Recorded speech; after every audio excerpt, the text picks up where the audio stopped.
الحمدللہ، اللہ تعالیٰ کا لاکھ لاکھ شکر ہے کہ مالک نے اپنی یاد کی توفیق اور موقع عطا فرمایا۔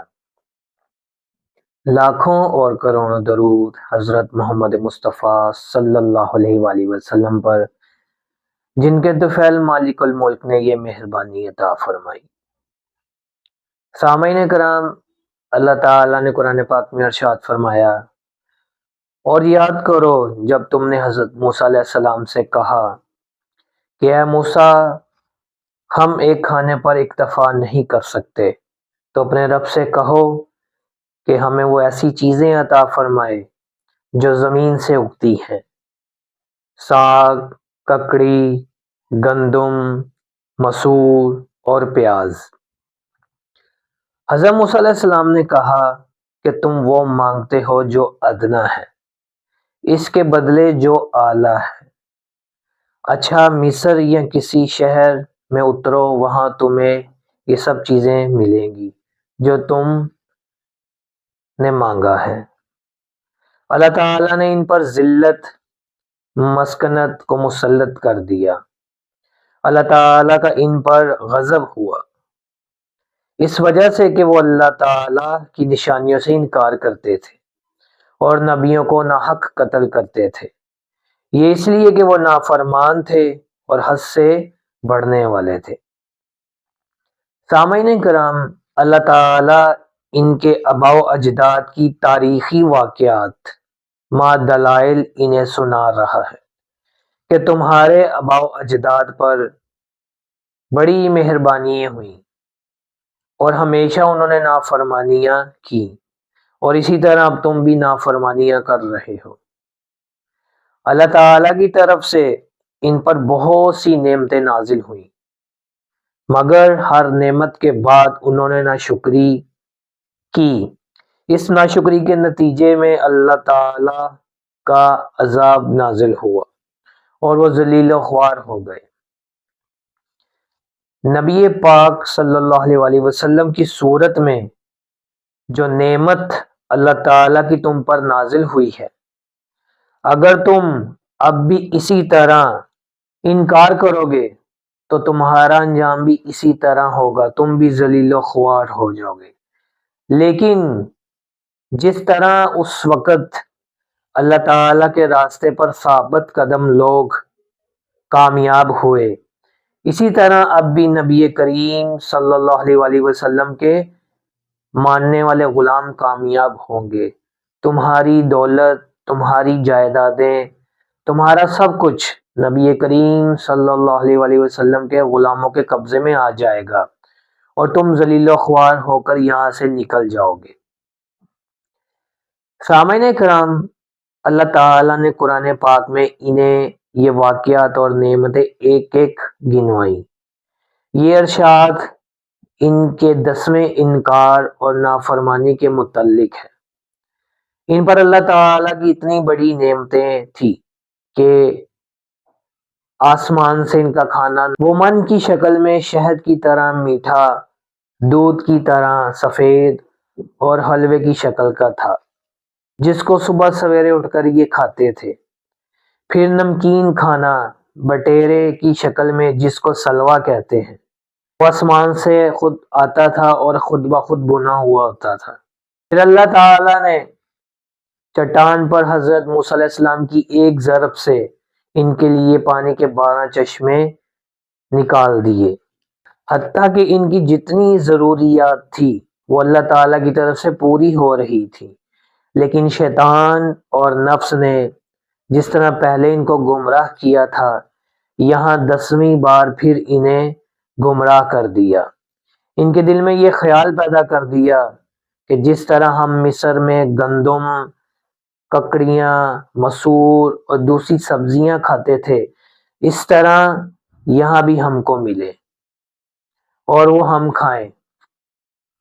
ان کی عقل فیل ہو گئی تھی، ان کی سمجھ فیل ہو گئی تھی، اور وہ یہ سمجھ نہ سکے کہ زمین سے جو نکلتا ہے وہ کتنی مشکل تکلیفیں اور محنت سے نکلتا ہے، زمین کی وجہ سے کتنے فسادات ہوتے ہیں، کتنی تکلیفیں پیش آتی ہیں، اور کتنی دھوپ میں کام کرنا پڑتا ہے۔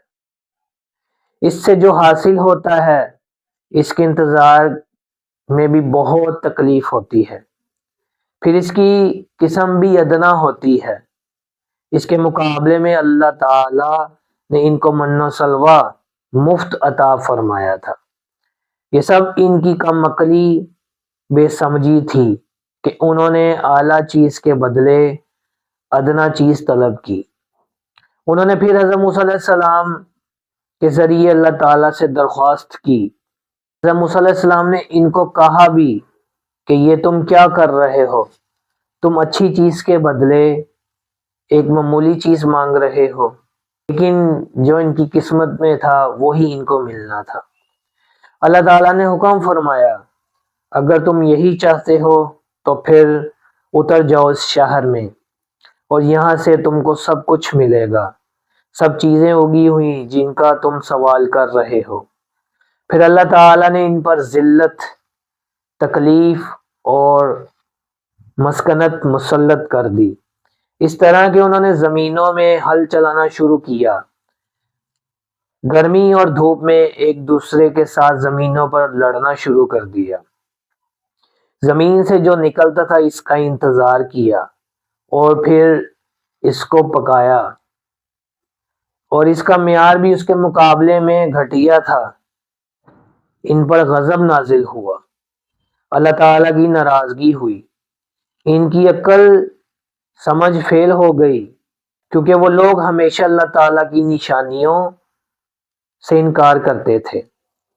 سب سے بڑا یہ ظلم کرتے تھے کہ جب بھی اللہ تعالیٰ کا کوئی رسول انہیں اللہ تعالیٰ کا راستہ دکھانے کے لیے آتا تو بجائے اس کا حکم ماننے، اس کی تابعداری کرنے کے، اس کی نافرمانی کرتے اور اس کو قتل کر دیتے، جیسے حضرت زکریا علیہ السلام، حضرت یحییٰ علیہ السلام کو قتل کر دیا، اور حضرت عیسیٰ علیہ السلام کو بھی اپنے زخم میں سولی پر چڑھا دیا۔ اللہ تعالیٰ نے یہ فرمایا کہ تم نے نبیوں پر جو ظلم کیا ہے، تم نے ان پر ظلم نہیں کیا بلکہ اپنے آپ پر ظلم کیا ہے۔ میں نے ان کے درجات بلند کر دیے اور تمہاری سمجھ کو سلب کر دیا، اب تم کو اچھائی اور برائی میں تمیز نہیں رہے گی۔ سامعین کرام، اللہ تعالیٰ رحمان اور رحیم ہے۔ اللہ تعالیٰ سے بڑھ کر کوئی رحم کرنے والا نہیں، وہ اپنی مخلوق پر بہت مہربانی فرمانے والا ہے۔ اس نے ہی ساری مخلوق کو پیدا فرمایا اور مخلوق کو پیدا فرمانے سے پہلے ہی مخلوق کے لیے ہر چیز پیدا فرمائی۔ مثال کے طور پر مخلوق کے پیدا ہونے سے پہلے زمین کو پیدا فرمایا کہ جب انسان پیدا ہوگا تو کس طرح ٹھہرے گا، کس پر قدم رکھے گا۔ سورج کو اس سے پہلے پیدا فرمایا، جس کی روشنی، جس کی گرمی سے اس کی پرورش ہوتی ہے۔ اسی طرح تمام ضروریت کی چیزیں پہلے پیدا فرمائی۔ سامعین کرام، انسان اپنی عقل کو جب عقل کل سمجھنے لگے تو سمجھ لو کہ وہ ڈوبنے والا ہے۔ یہ سمجھانے کے لیے اللہ تعالیٰ نے بنی اسرائیل کی مثال بیان فرمائی کہ وہ جب بھی مانگتے تھے اپنے طور پر مانگتے تھے، شیطان اور نفس کی وجہ سے خود ان کو ناقص العقلی کی بنا پر جو بات ان کے ذہن میں آتی تھی اس کے متعلق وہ حضرت موسیٰ علیہ السلام سے سوال کرتے تھے کہ اب آپ یہ کریں، اب آپ یہ مانگیں، اب آپ ہمارے لیے یہ مانگیں۔ انہوں نے کبھی بھی حضرت موسیٰ علیہ السلام کو نہیں کہا کہ آپ صحیح جانتے ہیں، آپ اللہ تعالیٰ کے پیغمبر ہیں، آپ اللہ تعالیٰ کے رسول ہیں، آپ جو سمجھتے ہیں وہ سب بہتر ہے۔ جتنے بھی سوال انہوں نے کیے حضرت موسیٰ علیہ السلام سے، وہ سارے کے سارے ان کی اپنی عقل کے مطابق تھے، اس لیے وہ سارے کے سارے غلط تھے، وہ ان کی تباہی و بربادی اور ان کی ذلت خواری کا سبب بنے۔ لیکن نبی پاک صلی اللہ علیہ وآلہ وسلم کے جتنے غلام تھے ان کو اللہ تعالیٰ نے ہر مصیبت، ذلت اور تکلیف سے بچایا اور اپنے حفظ و امان میں رکھا۔ اس کی وجہ یہ تھی کہ نبی کریم صلی اللہ علیہ وآلہ وسلم کے کسی غلام نے بھی نبی کریم صلی اللہ علیہ وسلم سے یہ عرض نہیں کی کہ اب ہمارے لیے یہ ہونا چاہیے یا ہمارے لیے وہ ہونا چاہیے یا یہ چیز اس طرح ہے۔ جب بھی نبی پاک صلی اللہ علیہ وسلم نے کوئی چیز دریافت فرمائی تو انہوں نے عرض کی کہ اللہ تعالیٰ اور اس کا رسول صلی اللہ علیہ وآلہ وسلم بہتر جانتا ہے۔ ہمیشہ انہوں نے نبی کریم صلی اللہ علیہ وآلہ وسلم کی عقل، سمجھ اور فراست پر اعتبار کیا۔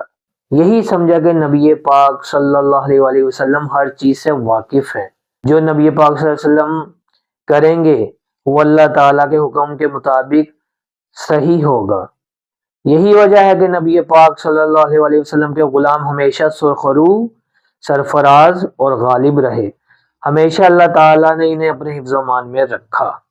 سامعین کرام، آج بھی اگر کوئی شخص یہ چاہتا ہے کہ وہ دنیا اور آخرت میں سرخرو اور سرفراز رہے، وہ شان سے زندہ رہے اور ایمان سے مرے، تو اس کے لیے ضروری ہے کہ وہ نسبت رسولی صلی اللہ علیہ وآلہ وسلم حاصل کرے۔ اگر نسبت رسولی صلی اللہ علیہ وآلہ وسلم حاصل ہو جائے تو اس کی حیثیت بجلی کی تار کی جیسی ہو جاتی ہے، جس میں جب بجلی آتی ہے تو کوئی چیز اس کے نزدیک نہیں جا سکتی اور وہ ہر چیز پر غالب ہوتی ہے۔ اسی طرح جو انسان سینے میں نسبت رسولی صلی اللہ علیہ وآلہ وسلم رکھتا ہے وہ ہر چیز پر غالب ہوتا ہے۔